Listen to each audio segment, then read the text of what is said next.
RJ, kailan lang nag-propose ka? Hindi mo ako tinanong ng, will you marry me? Pero tinanong mo ko kung pwede mo ba akong makasama habang buhay. Siyempre naman, eto na.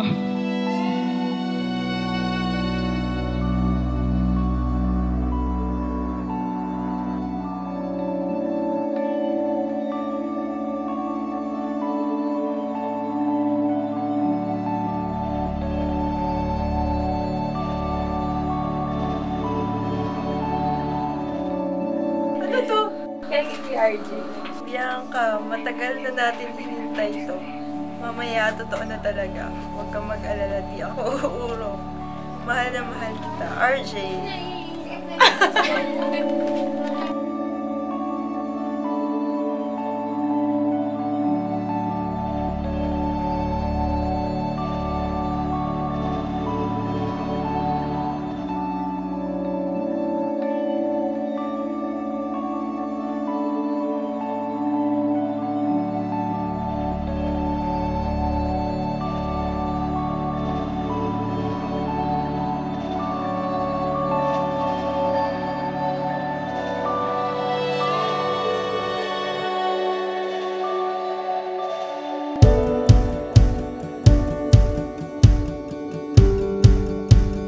Hindi ko alam kung nasabi ko na sa'yo na may dalawa akong pangarap sa buhay.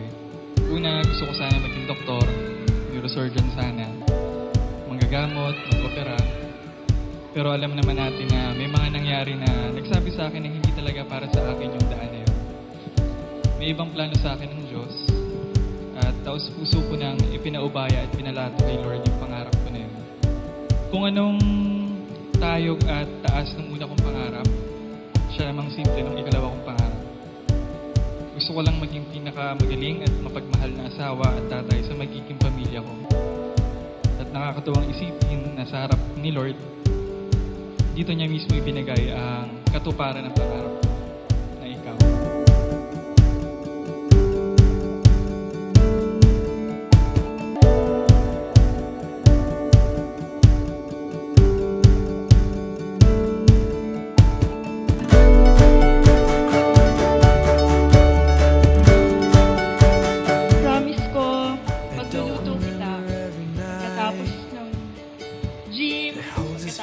Basketball, at kahit lasing ka pa, pagluluto kita.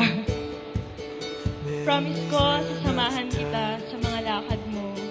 Panonoorin ko yung mga laro mo. At promise ko na magtutulungan tayo para matupad natin yung pamilya na gusto natin. Promise ko na mamahalin kita. Basta akala. All my heart, can I give you? All my heart, can I give you?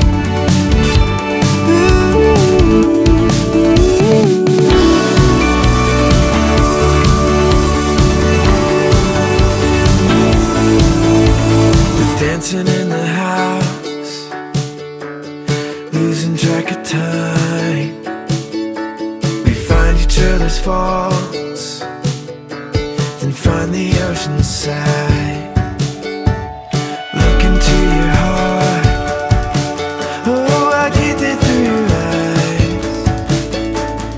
Hold you in my arms, I can feel you, feel you. Can I give you all my heart, can I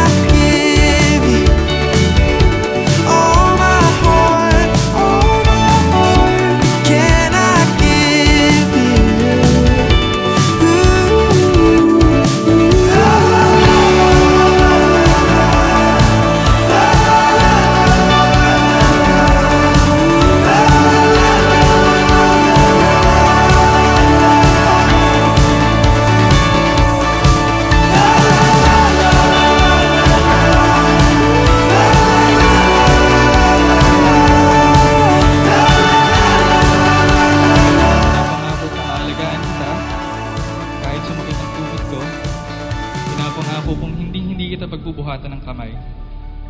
Pinapangako kong magiging kaibigan mo ko habang buhay maliban sa pagiging asawa mo. At higit sa lahat, mamahalin kita habang buhay.